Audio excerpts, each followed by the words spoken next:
Aí, muito bem, professor Vitor. É isso aí, Vitor. Seja bem-vindo. Não,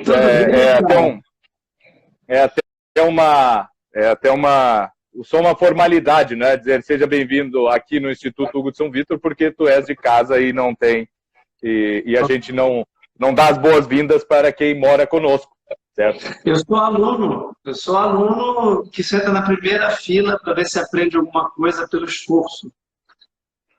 Muito bem, muito obrigado. E nós todos. Chamada, né? Presente, Matheus, Emerson. Beleza, não, já são aí 30 e poucas pessoas a quem nós agradecemos muito. Eu não sei. Eu sou um grande admirador do teu trabalho, para mim é realmente uma honra. Acho que tu estás fazendo um trabalho civilizacional, do qual eu me orgulho de fazer parte de algum modo. Quando eu soube do Congresso de Literatura Católica, eu fiquei muito entusiasmado. Tu lembra, eu te mandei um áudio, não só querendo participar, me intrometendo, mas também querendo que todo mundo pudesse falar e escutar esse congresso, que foi notado. E depois, conhecendo mais de perto os princípios que inspiram o Instituto, eu fico assim, admirado. O Dialético é um aprendiz mirim, um estagiário do Instituto Hugo de São Vitor.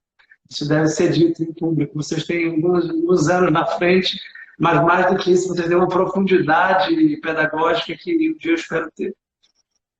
Não, isso eu vou ficar vermelho aqui, vou até mudar a cor da minha luz aqui para disfarçar um pouco a vermelhidão. Exato. Mas muito bem, o tema hoje, então, é o Trivium, não é? Eu acho que não poderia deixar de ser outro, é o que nos ocupa os últimos, olha, dá para dizer assim, no Instituto, os últimos 10 anos, desde que nós começamos com um grupo de estudos, e esse era o objetivo principal, não é? Que surgiu assim nos primeiros meses da existência desse grupo de estudos, era que nós, antes de qualquer coisa, nos dedicássemos a uma formação média, uma formação secundária, poderíamos dizer, não é? Uma formação propedêutica para o estudo, aí sim, da filosofia, da teologia e de todas as outras ciências superiores, sejam elas auxiliares ou não. Vocês não poderiam ter escolhido o nome mais apropriado, né? Hugo de São Vitor é fundador de uma escola tão rica da inteligência ocidental, né? Capaz de recuperar toda a força dos clássicos, né? E abrir um reposteiro para o futuro. É só com a tradição que a gente consegue força para guiar o presente para um futuro mais fecundo, né?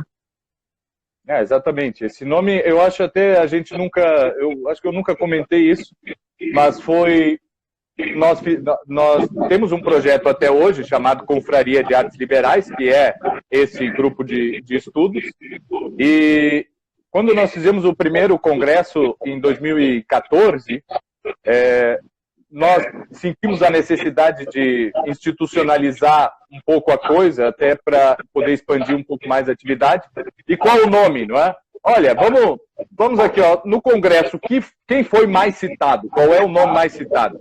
Aí pensando, Hugo de São Vitor. Então põe aí o nome, Hugo de São Vitor, né? Isso nos inspirou. Olha, agora nós temos uma missão aqui, que é fazer com que esse nome seja gritado aí aos quatro ventos, não é? Porque é impressionante o quanto ele foi esquecido, sendo que se nós pegarmos a opinião de uma pessoa só, assim, que talvez seja uma opinião que não valha muito, né? São Boaventura, o doutor Seráfico, ele simplesmente dizia que Hugo de São Vitor é o mestre de tudo.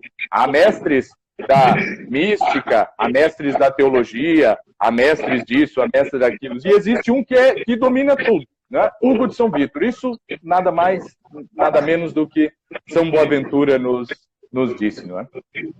Isso é muito interessante, porque aqui eu lembrei de duas coisas. Primeiro, que eu acho que eu tenho um grande amigo que também é ateu, que estava presente no momento inicial dessa confraria, que é o Marcos Bueira. Exatamente, sim. É muito meu amigo.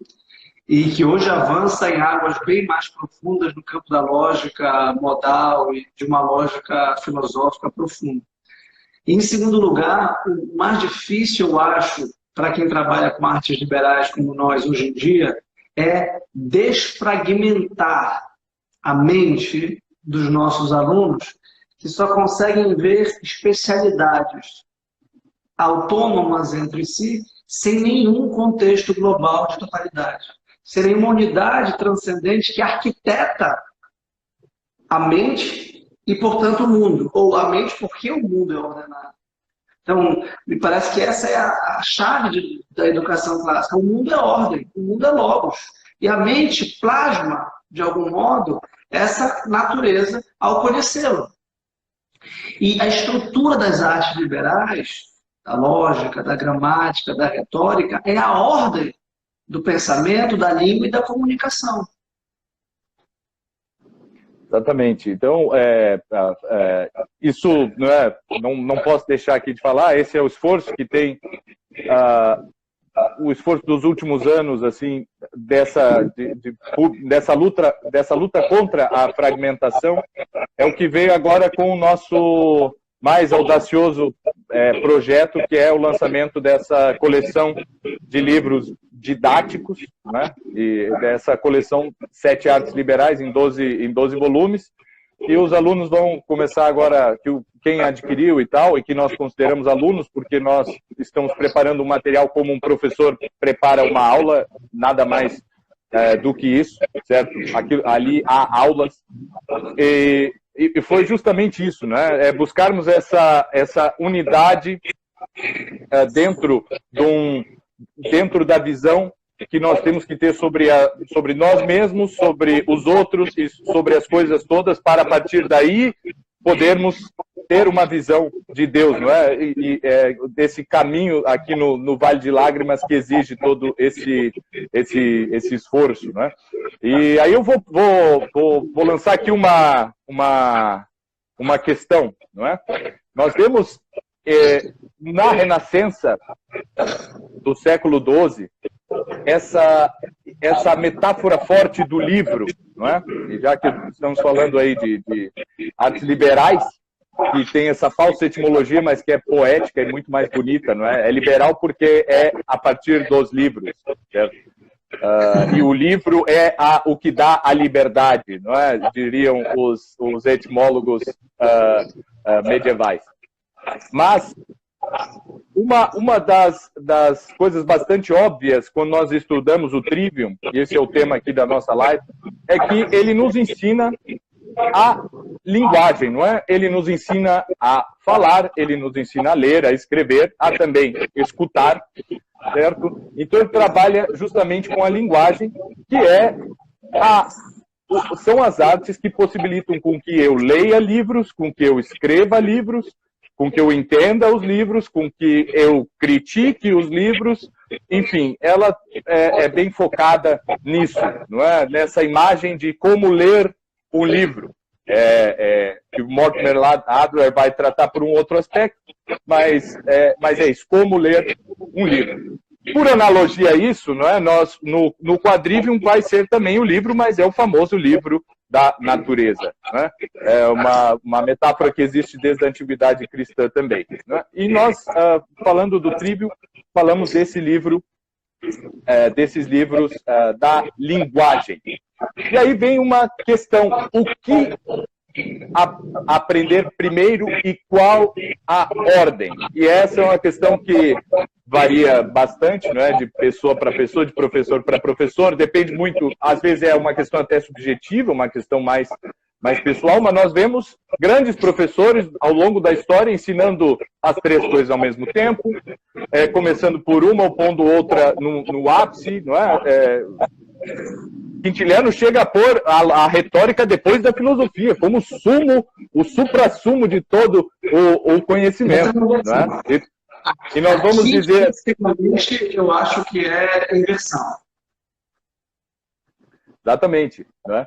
E agora nós temos que ver a importância, não é, de um pedagogo como Quintiliano para o desenrolar inteiro da história e o que hoje, assim, falando da tua própria experiência, eu queria ouvir, assim, como tem sido no teu dia a dia ao ensinar as artes do Trivium, em trabalhar com a linguagem, com os alunos, não é? Desde da poética e tudo isso. Como tem sido assim a ratio studiorum, não é? A ordem dos exercícios assim na tua experiência? Bem, eu não tive um Instituto Hugo de São Vítor para me ajudar, para me colocar nas costas como um verdadeiro pai da Gogos, como um pedagogo, para me dar um caminho linear. Porque eu acho que todo o esforço pedagógico é o esforço de fazer com que o aluno, o discípulo, chegue com muito mais facilidade, onde o mestre demorou e galgou anos para chegar. Então, o meu encontro com o Trivium foi muito tardio até, comparado com a minha descoberta da alta literatura e com a minha descoberta da filosofia especulativa e metafísica em geral. Mas eu diria que o meu contato com o Benedito Nunes, que é um crítico literário importante, e um mestre da escrita na ensaística filosófica em língua portuguesa, me despertou para o fato de que eu não poderia fazer filosofia se eu não tivesse um contato muito íntimo com a língua portuguesa, que é a língua na qual eu me expresso, e a língua de cujos meios expressivos eu preciso mobilizar o meu pensamento. Eu preciso dos meios, a língua, em primeiro lugar, é um instrumento, né? É uma capacidade que nós temos, algo que nós temos que portar para o pensamento verbal especulativo. A minha área era a filosofia, portanto, era uma área ali fronteiriça entre a lógica e a poética e a retórica.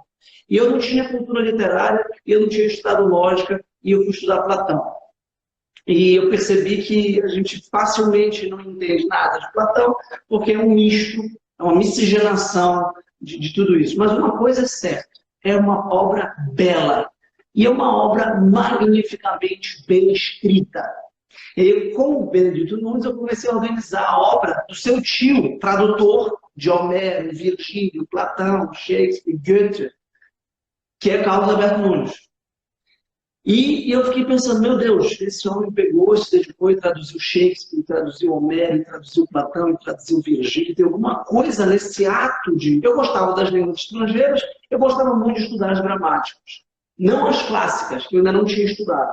Tinha estudado as línguas neolatinas, as anglo-saxônicas. Eu amava intuir uma espécie de gramática universal, que é a lógica, que é a estrutura lógica do sujeito, do predicado, da morfologia, da sintaxe. Existe uma estrutura lógica na gramática. Quem vislumbra que a gramática é a expressão lógica da língua e que a estrutura, a arquitetura da gramática é a própria lógica.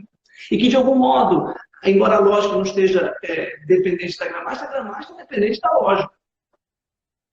Então, eu fui tardiamente no estudo da filosofia clássica estudar a lógica a fundo, a lógica aristotélica, a lógica clássica, para aprender a escrever melhor. E eu fui também estudar a gramática da língua portuguesa, que eu tinha preterido em proveito das línguas estrangeiras, que eu tampouco conheço bem. E eu tive a decisão de conhecer o português. O português eu vou conhecer. Então, revisando as traduções do Carlos Alberto Nunes, conhecendo um pouco do grego ático, conhecendo um pouco do latim, eu fui principalmente verificar como o Carlos Alberto Nunes construía as frases. Depois que eu tinha entendido o que Platão tinha dito, assim, bem no ABCD dos casos, do genitivo, da palavra, eu procurava linha por linha. Isso aqui eu já entendi. Mas eu não seria capaz de jeito nenhum de colocar no português que ele colocou. De transpor. E aí todo o problema hermenêutico da transposição, da tradução, das palavras, da ordem gramatical. E tudo isso foi me entusiasmando. E eu tenho que começar a escrever. Já era meu mestrado, eu comecei a escrever, ter que escrever. Né? E doutorado também. E aí eu fui... E para escrever, eu comecei a ler muito. Ler em português, ler a alta literatura. E eu diria, então, respondendo a tua pergunta, ensaiando uma resposta, que o começo é a retórica. Por isso que eu considero, claro, que o Quintiliano estava dizendo, da retórica em outro sentido, de instrução moral, né? Pedagogia moral. E o topo é a teologia, o topo é o contato com o que estrutura. Esse é o ponto de chegada.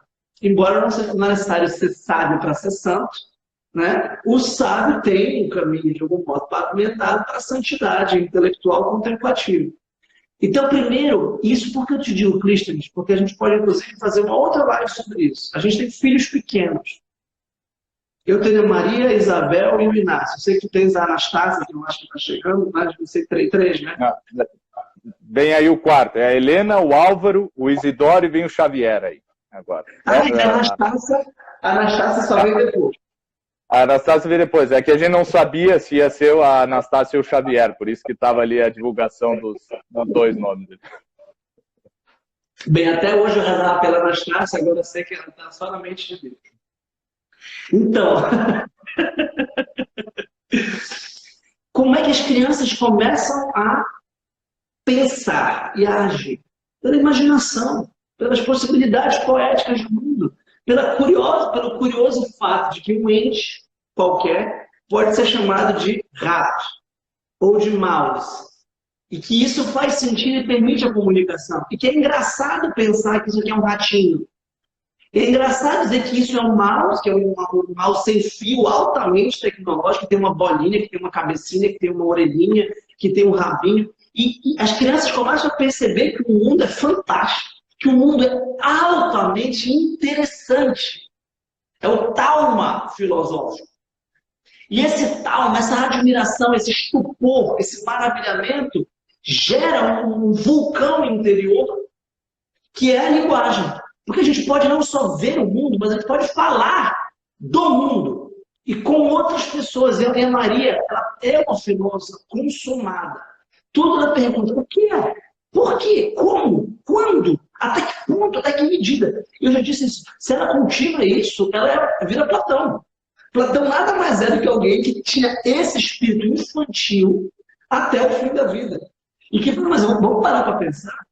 E aí, acho que a retórica nesse sentido, a retórica como falar da realidade a partir de uma motivação interior com outros. E a retórica como arte da comunicação. E quando a gente começa a se comunicar, ou seja, o diálogo que o estupor, o diálogo filosófico, portanto, no sentido mais genuíno, mais puro, que é o diálogo de quem juntos ama a realidade, de pessoas que juntas amam a realidade e buscam conhecê-la. Aí eu percebo que para me comunicar contigo, eu preciso ordenar o meu pensamento de forma verbal. E ao ordenar o pensamento de forma verbal, eu já estou no âmbito da gramática. Porque a diferença entre a Maria e a Isabel é tão grande? Porque uma já consegue ordenar e fala, uma já fala, a outra não fala. A outra balbucia, gagueja e fala coisas desencontradas. Ela ainda não tem a gramática, muito menos a lógica. A Maria já tem os rudimentos intuitivos da gramática e da lógica. E portanto, já pode se comunicar. E essa linha expansiva, fala, acha que sabe tudo, já é maravilhoso. Então, nessa ordem, a poética infantil, a falar do mundo que impressiona, e a necessidade de se comunicar em diálogo encontra a lógica e a gramática. Essa é a minha pista de interpretação. Muito bem, né? Não, nós realmente vamos ter que fazer outra live ainda, porque para falar só de uma coisa, Platão, até o fim da vida, permaneceu com um maravilhamento infantil. Isso aí dá muitíssimo pano para manga, né? Isso que tu dizias, não é que há um começo que é necessário em retórica, em poética e tudo isso. Nós, quando aos poucos, não é, nós fomos percebendo que existia, para começar o início dos estudos mais especulativos e filosóficos, os estudos da busca pela verdade, precisavam realmente de uma capacidade de expressão mais desenvolvida, não é? E, na verdade, quando nós marcamos essa live aqui, eu disse, não, eu vou agora fazer uma live com o dialético, eu vou fazer uma brincadeira aqui que nós fazemos no grupo de estudos e que, na verdade, eu sempre fiz com meus alunos, não é? Que é o jogo de contar o final da história e fazer com que os alunos consigam remontar toda a história, não é? Então eu conto lá o desfecho da história, é um spoiler, assim, olha, aconteceu isso, por quê? Certo? E a partir disso, os alunos têm que perguntar sim ou não, não é? Então a história que eu contei essa semana era o seguinte, um homem chegou no confessionário, afônico, sem voz, e só fazia assim, né? E o padre não conseguia entender quais eram os pecados dele, ele só fazia assim com a mão, não é? Bom, aí agora faço as perguntas, vamos descobrir o que aconteceu com o homem, né? Obviamente, a primeira sempre é mais fácil, ele pecou contra o 5º mandamento. Sim. Sim ou não? São as respostas possíveis. Ah, ele matou, escondeu o corpo? Não. Não. E agora, eu tenho 2 informações. Quantas perguntas eu vou ter que fazer para conseguir agora narrar uma história inteira? Imaginar todo algo que aconteceu no tempo e no espaço e que teve um desfecho, né? E a dificuldade não está no raciocínio lógico, que o que nós temos naturalmente já ajuda bastante, né? Eu vejo que a dificuldade está mais na capacidade de recontar uma história e de imaginar as diferentes possibilidades e fazer as perguntas certas, a própria realidade, né? Então nós focamos assim muito, não é, numa primeira formação. Nós criamos uma escola só para ensinar latim e grego, não é, e ler literatura e não sei o que e tal, é um currículo vasto, só para isso, né? Agora na coleção também tem muitas coisas somente para a formação dessa primeira parte, até que nós realmente possamos adentrar na dialética, né? E que, como não pode deixar de ser, nós vamos começar principalmente com questões disputadas e diálogos de Platão, mas sem antes, né? Mas não sem antes tratarmos na coleção e de publicar, né, na íntegra o grande manual do Aristóteles português, Pedro da Fonseca, né? E essa questão assim do maravilhamento até a infância, que vai render uma outra live ainda, é interessante porque esse é um princípio que nós vemos ao longo da história da pedagogia, né? E não importa o que tu estejas ensinando, não importa qual a idade do teu aluno, tu tens que convencê-lo dessa infância intelectual que tem que ser sempre viva, né? Como Chesterton, né? Ou o Lewis, agora não me lembro, a maçã, a gente conta história de maçãs douradas porque a gente esqueceu que só o fato de elas serem vermelhas já é magnífico, né? E essa ligação com a própria realidade, que é como nós ensinamos as crianças a falar, não é? Nós não começamos a ensinar advérbios para as crianças.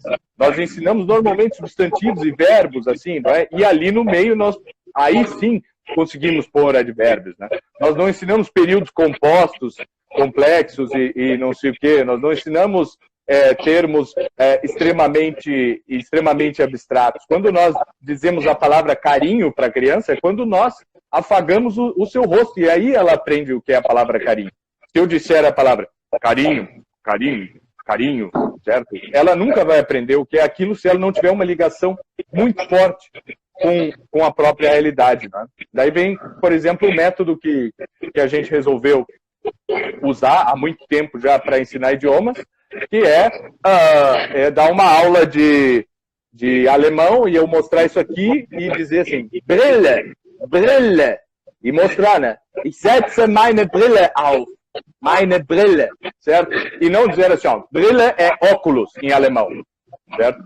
Agora tu entendeste, mas não aprendeste. São duas coisas aí bem diferentes, não é? Entender, se eu traduzir, tu entendes tudo, mas não aprendes porque para aprender línguas, como tu falavas, é necessário que aquilo tenha um referente e não só um significante, não é? E tratar de tradução é eu pegar um significante, pôr outro significante do lado e deixar os dois ali bonitinhos numa listinha, num dicionário, ou coisa que valha. Eu acho que a pobreza cultural da nossa época é uma época de decadência praticamente sem precedente na história moderna, pelo menos. É uma época em que os vocábulos se escassearam tanto que as pessoas carecem dos recursos expressivos mínimos para experimentar a realidade. A experiência, isso é um pouco de fenomenologia até, a experiência ela depende da nossa imersão num mundo que é linguístico, num mundo que é marcado por palavras. Quanto mais palavras houver no meu coração, na minha mente, melhor, mais a gente consegue dizer, mais a gente consegue viver.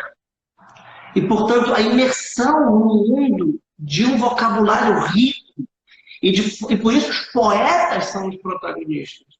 Por isso é que são eles que dizem a última palavra. Por isso que os místicos são poetas. E os místicos que chegam no topo da possibilidade humana, da possibilidade espiritual, não podem não recorrer à poesia. Eles já estão poetizando, porque só é a poesia especulativa, poesia mística, que é capaz de expressar. Mas é a poesia também que está na base da experiência humana de decifrar o mundo pela linguagem.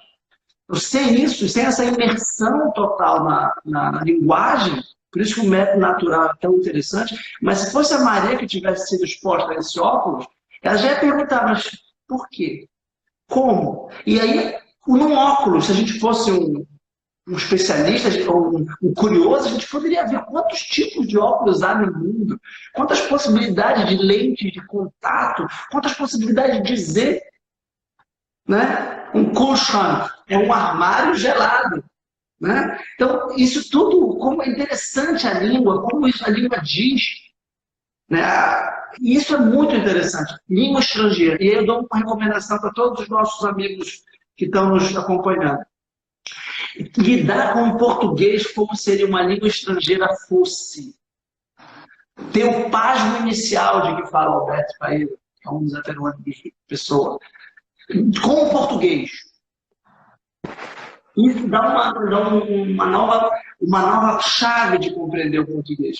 As pessoas falam tão mal, eu incluído, é verdade, mas pelo menos eu tenho consciência disso. Pelo menos eu socraticamente reconheço que ainda não sei falar. Falam tão mal e não se incomodam com a feiura da sua linguagem, com a incoerência, os verbos mal conjugados, não tem concordância, não sabem quais são os acentos tônicos, não sabem crasear, não sabem usar vírgula. Cristo, eu sou professor universitário. É um apocalipse que a gente vive. Uma pessoa que não... Até o francês tem uma criatividade para criar erros. Uma frase, 8 erros. Nem se eu tentasse, eu conseguiria. Como você consegue errar tanto? Você consegue errar todas as possibilidades gramaticais juntas. Alunos universitários, juízes de direito. Eu não estou dizendo só no primeiro ano, eu dou aula na Escola Superior da Magistratura do Estado do Pará. Os magistrados já concursados. Basta a gente abrir o jornal, basta a gente assistir o nível cultural está tão baixo porque a gente não tem acesso à grande literatura, a gente não tem grandes poetas, a gente não os valoriza culturalmente, não os canoniza nos museus da cultura. Eu fui em Weimar, por exemplo. Eu já morei na Alemanha, em Leipzig. Isso, você vai em qualquer esquina, tem a praça de um poeta, de um compositor. Não precisa ser Bach, Schumann, Schubert, Liszt, Goethe, Schiller. Vai ter um Joãozinho da Silva, que é valorizado na praça pública. E as pessoas vão ler esse Joãozinho. Então, isso faz toda a diferença, porque isso não é preciosismo, isso não é pedantismo ou pernocicismo cultural. O que a gente quer, e eu acho que o nosso trabalho é esse, e a nossa busca existencial também é essa, é expandir o nosso horizonte de percepção da realidade pela linguagem. E não há outro meio senão se valer desse trampolim que é a estrutura do trivium, que eu chamei na nossa, brincando no título, de anabolizante.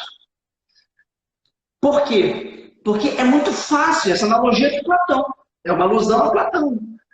Né? A mente sã, o corpo sã. A gente tem que ter uma educação. A ginástica para o corpo, a música para a alma. Se a gente tiver um anabolizante que nos faz hipertrofiar os nossos músculos, a gente tem que ter também, de algum modo, algum meio de hipertrofiar o nosso cérebro, a nossa mente. Mas com uma diferença radical. O anabolizante ele é imediato e ele é artificial. Uma pessoa realmente musculosa é exatamente aquela cujas fibras proteicas dos seus músculos são tão enrijecidas com o tempo árduo de trabalho que você vê de longe. O anabolizante é a pessoa tufa. Tufa parece, como São Paulo diz, né? A ciência incha, a verdade edifica. Só inchada. Né? O Trivium, ele é lento, ele é gradual, ele não é um anabolizante no sentido que vai te tornar inteligente até domingo. Eu lembro que na época de moleque a gente ia para a praia em julho, que é o verão em Belém, aqui do Pará, e a gente em abril começava a malhar para chegar em julho, 3 meses, tá? Como se fosse um... Você não vai ficar inteligente até julho, você não vai ler Homero até julho. Vai demorar uns 5 anos para você ler Homero. Mas quando você ler Homero, agora sim. Aí você vai entender o que a gente está dizendo. É um investimento a longo prazo, incompatível com a nossa cultura imediatista e hedonista. Mas vale a pena.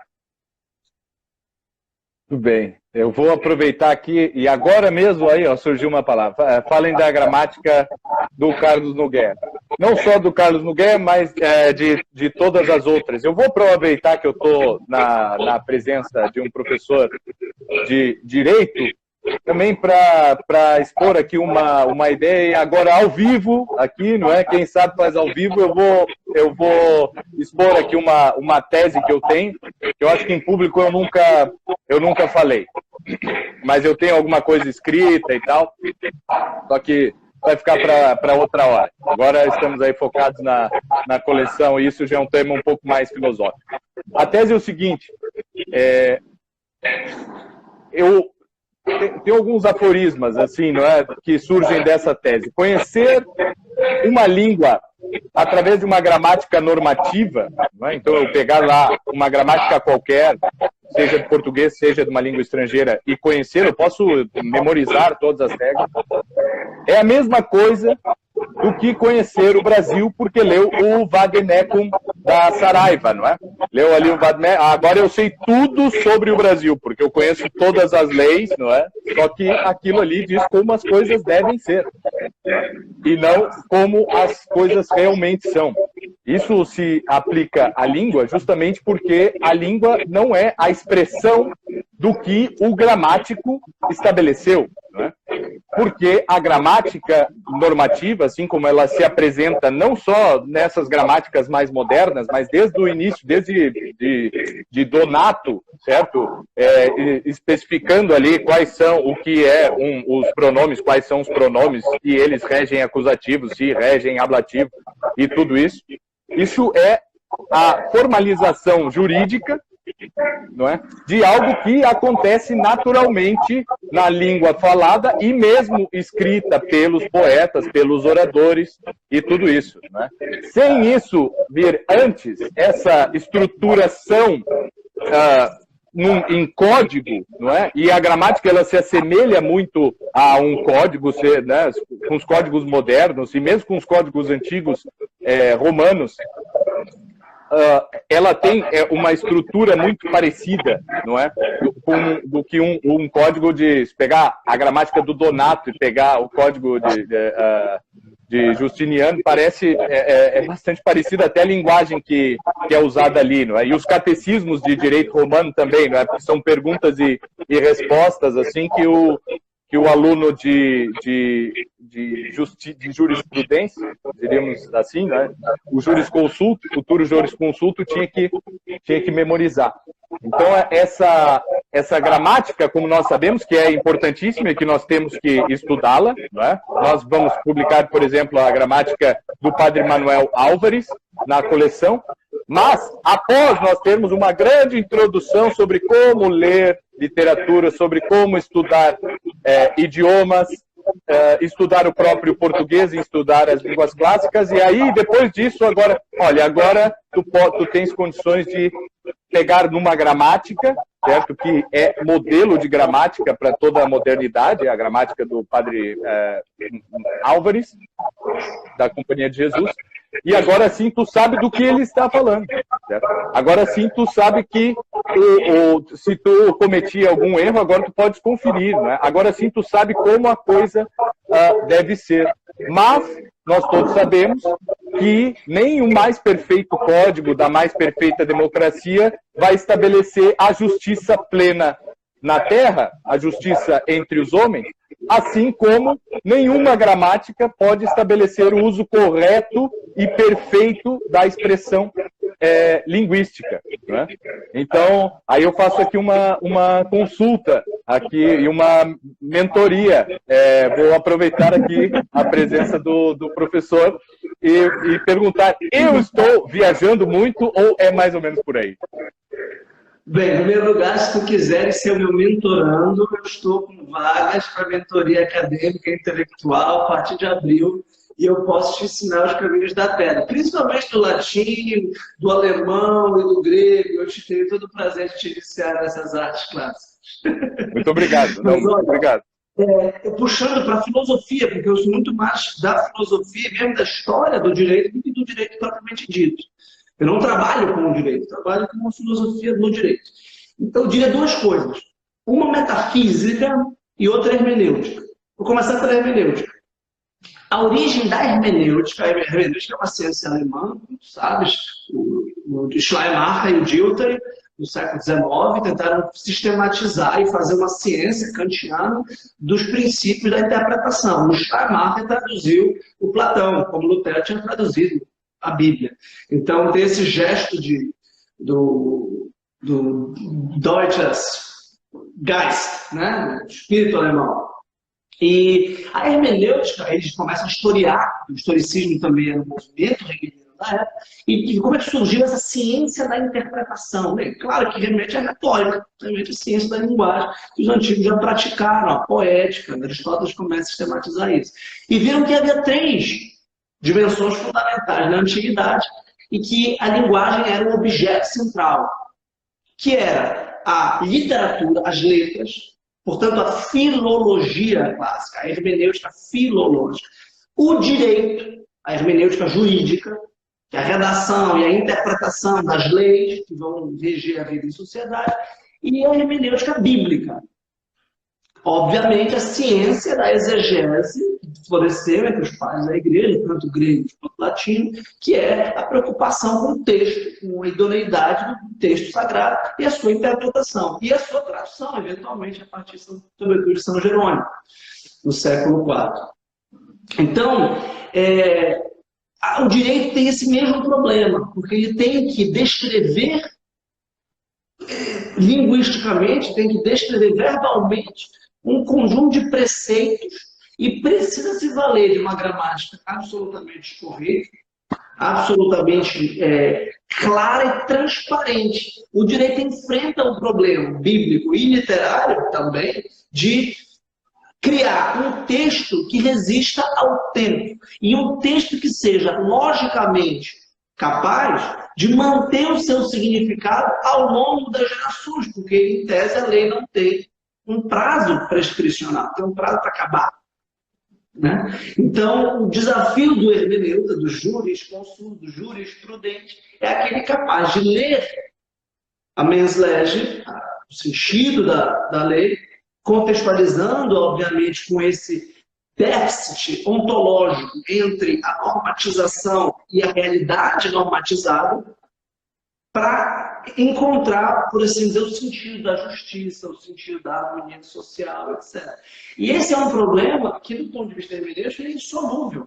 Não tem uma solução para esse problema. Bem, a gente pode partir com uma hipótese, que é a Torre de Babel. A hipótese teológica. A incomunicabilidade humana é inexorável. A gente nunca vai se entender.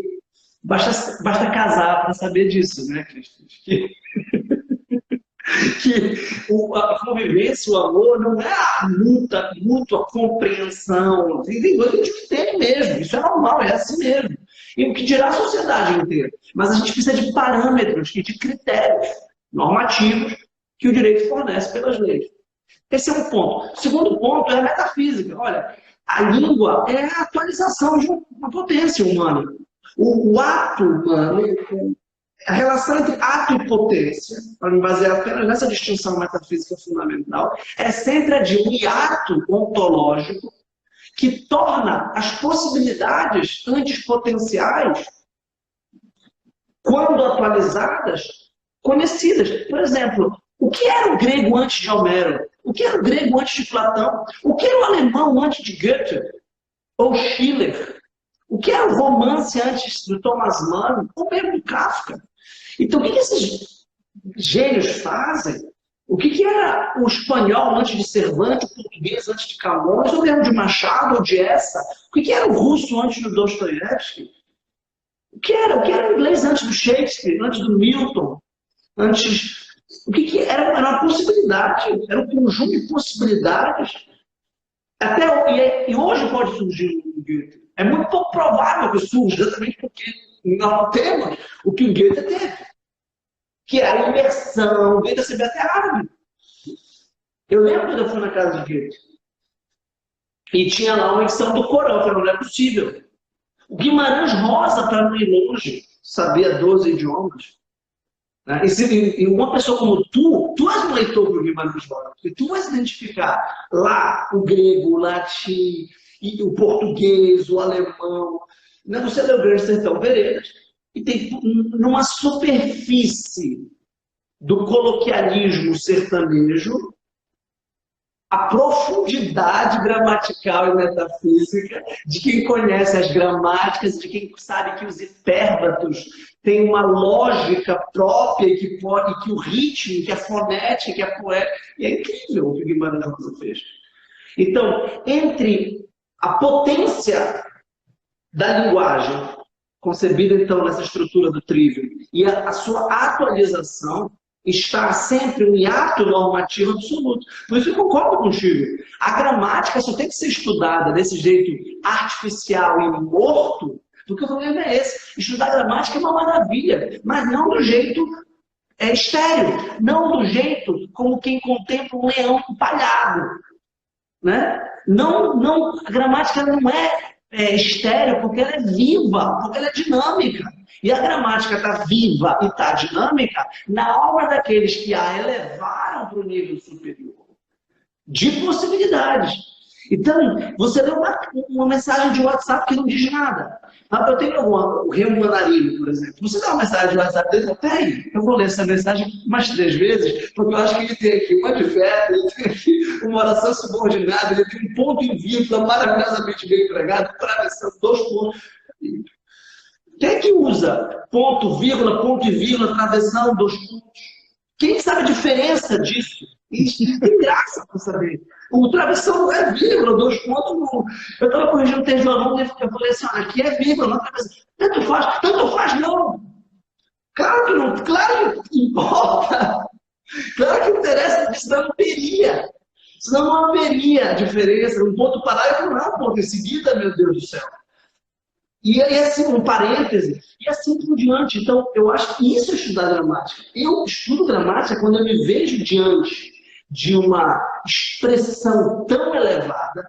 Quando eu estudei o grego, por exemplo, eu estudei o William Greek, da Cambridge Joint Companion of Teachers. Muito bom. E agora parece que tem português, né? Agora, tem.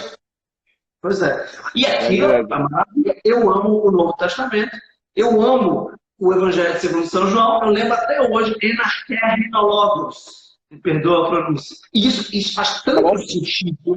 Hã? Não, tá certo a pronúncia, tá certo. Enarquerrinologos. Bem, isso é gramática absolutamente viva, né? Viva, eu já conheço o conteúdo, isso é altamente filosófico. Para mim, me cativou porque tem 2 palavras filosóficas, arqué e logos. E pronto, aqui eu devorei. E eu não estava estudando gramática como que estudava para a prova da tiazinha. Como a mesma coisa vale. Estudar as leis assim é horrível. Estudar o catecismo assim é horrível. Isso é o suicídio, isso é o coveiro, que estudar as leis, é por isso que tem tanta gente frustrada no direito. É por isso que tem tanta gente frustrada na letras, né, que é onde se estuda literatura, vamos colocar bem, entre aspas, e tem tanta gente frustrada nas artes plásticas e na teologia, e na catequese. Porque acha que estudar catecismo é decorar uma série de coisas. Não, o catecismo é uma representação poética da estrutura do mundo, tal como foi revelado por Deus e conservado e transmitido pela Santa Igreja. É isso que é o catecismo. O catecismo é uma síntese de um conjunto de verdades que você deve viver, experimentar e que você deve articular. E cuja expressão simbólica, cuja expressão retórica é uma forma literária específica, que remete, inclusive, às sumas, que tem origem, como tu bem disseste, no Código Justiniano, que tem origem nas disputácias medievais, e que remete a uma tradição específica. Mas se você é capaz de fazer um ensaio filosófico sobre, não sei, a criação do mundo, faça. Você vai traduzir, transpor um conjunto de possibilidades. E aí você é o Dante. Aí o Dante, para você entender isso aqui, agora eu vou fazer a minha versão, tá? Eu vou escrever com as minhas palavras o fim do mundo. Dante.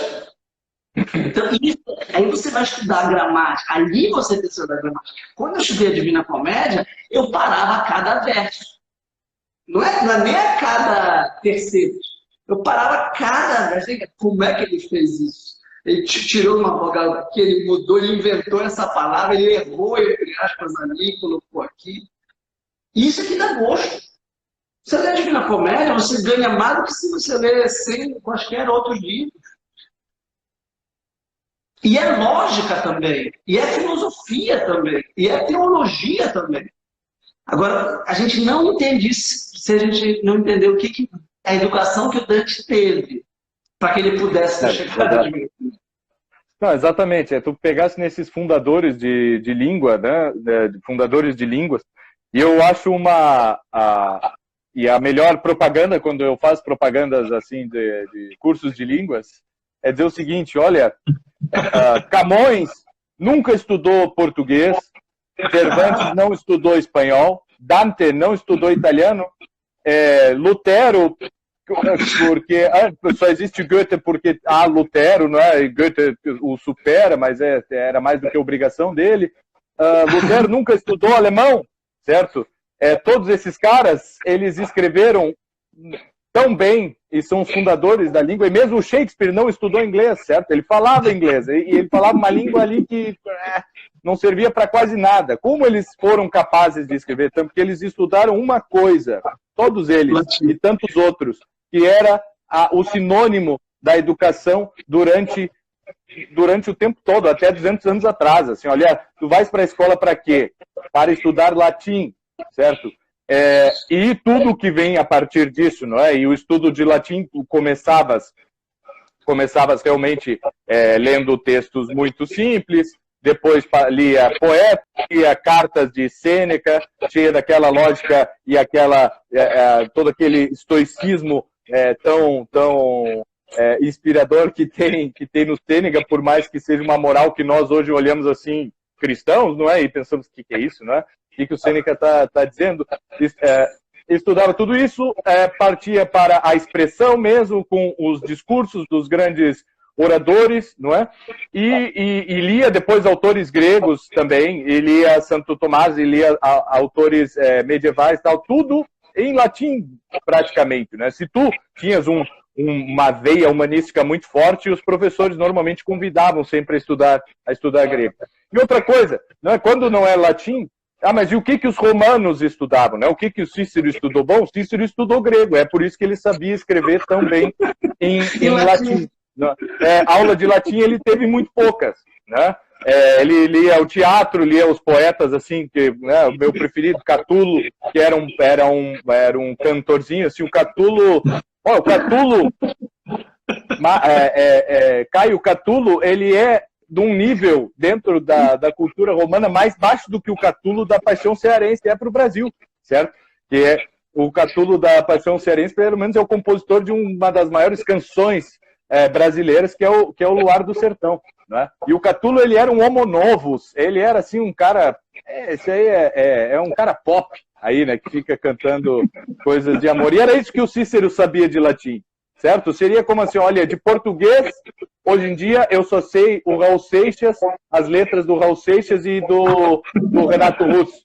Mas eu sei latim, então eu sou capaz de ser o Padre Antônio Vieira, certo? De superar o Padre Antônio Vieira quando eu sei latim. Esse, pelo menos, é o nosso horizonte, certo? É isso que nós almejamos quando dizemos assim, não, tem que estudar latim, certo?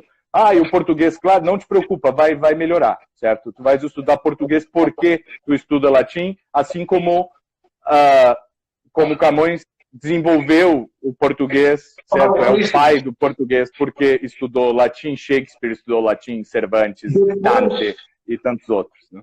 Depois dessa peça retórica tão persuasiva, à la Gorgia de Leontini, onde é que eu me matriculo na tua escola de línguas? Escolaclássica.com, aqui mesmo no Instituto Hugo de São Vitor, vocês podem pegar todas as informações também. Mas, Vitor, eu vou te deixar com as palavras finais, porque o Instagram, ele, pelo menos comigo, ele sempre corta quando chegamos em 1 hora, e eu também tenho que continuar as minhas aulas aqui. E já vamos aí, depois já vamos acertar a nossa próxima live aí, porque tem muito assunto aí, né? Não dá para ficar só nessa aqui. Eu vou adorar. A gente pode fazer essa aplicada à educação dos filhos. Eu acho que os teus são um pouco mais velhos do que eu. Eu acho que esse é um tema que está crescendo muito.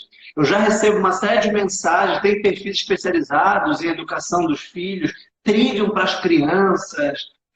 Acho que a gente pode explorar isso também pela nossa experiência de pais. E a gente pode pegar esses grandes poetas. Tu és um grande recitador, eu te admiro muito nisso. Por exemplo, leio alguns versos de Dante e comentados. A gente faz uma dobradinha, literatura e filosofia. Camões, a gente pode pegar um tema platônico em Camões, um soneto, e tu pode explicar a estrutura do soneto. E eu posso falar um pouco da filosofia que me inspira. Isso acho que seria bem interessante. Da minha parte, seria muito proveitoso mesmo. O que eu queria concluir, dizer o seguinte, se hoje a gente está aqui conseguindo compartilhar um pouco do que a gente tem estudado, é porque a gente teve paciência. É porque a gente teve alguns anos de maturação fora da universidade.